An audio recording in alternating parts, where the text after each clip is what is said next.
Doulaye Koné, Director of the Water and Sanitation Program at the Bill and Melinda Gates Foundation. At the Gates Foundation, we spend a lot of effort on a division we call Global Health, and where we do a lot of early R&D work to look for solutions that would eliminate disease. So what we saw before was current sanitation system were not designed to remove pathogen in the waste stream, and because of that, children get sick, and we have today still, unfortunately, about 300,000 children dying every year because of lack of sanitation. There are 3.5 billion people without access to safe sanitation system. Because we are a charity organization, we understood the government may not have the resources necessary to invest in the development of new technology. The industry would put their funding in where they can make quick win. We had a unique position to really question whether there was a room for a philanthropy organization to look at a different way to redefine how we would rethink a sanitation system if we had an opportunity. So from that perspective, yes, it was a very risky bet to say we are going to reinvent the toilet, and we set very specific criteria around what we believe would be a solution that would provide equitable services across the world among poor and rich people. We started this with a Reinvented Toilet Challenge in 2011. We had some really good response across the world, from Asia, from Africa, from Europe, from the United States, which continue growing.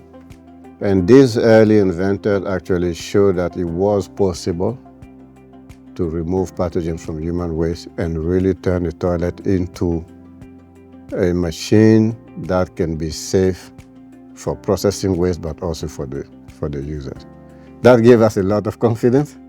And early into this development, I think it was 2013, we called a very first group of industry players just to test the water if there would be appetite to really engage in taking any of this system to market. The feedback was overly positive.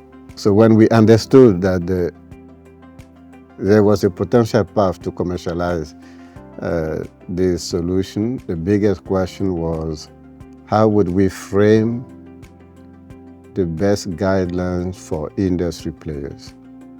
And the best way to do that was look for a partnership with standard bodies, and the biggest one in the world, ISO. So we contacted ISO, worked with NC, who is the ISO member from the United States, and really discuss how we could frame standard that can help industries leading, let's say, coming forward and leading this initiative of reinventing the toilet, which today I think is more than a toilet. This is more a solution today that have different potential impact in community.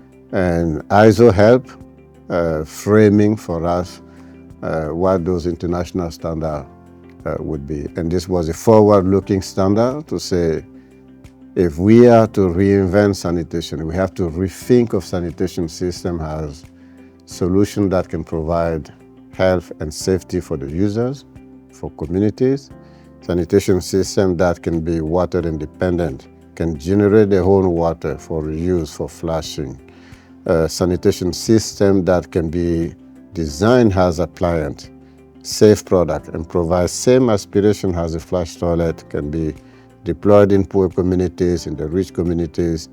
What should be the performance specs for safety, for effluent discharge, for emission, for noise?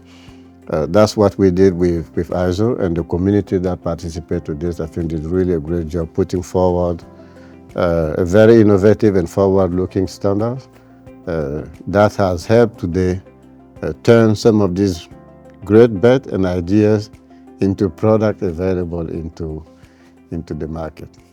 So the first standard was was published in 2018, and now we're in the phase of finalizing the first revision. And how is that helping product coming to market? The first iteration of the standard was a very hard conversation. I don't think anything like this was done before in the industry or within ISO. Most standards are developed based on product coming to market. There's a very clear understanding of who is the leading industry, what is the technology, what product is coming to market. And if that product has to go to several markets and several users, how do you create a standard for this product to work for everyone? In this case, we didn't have that.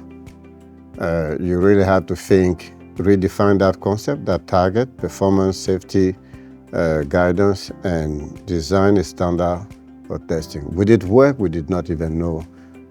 Fortunately, Chief Sud, who has been one of the very bright technical support contributor to the development of the standard, was able to translate the guidance for testing the technology, certified compliance of the technology, into really testing protocol, and was able with the first version to actually get first company go through this and get certified.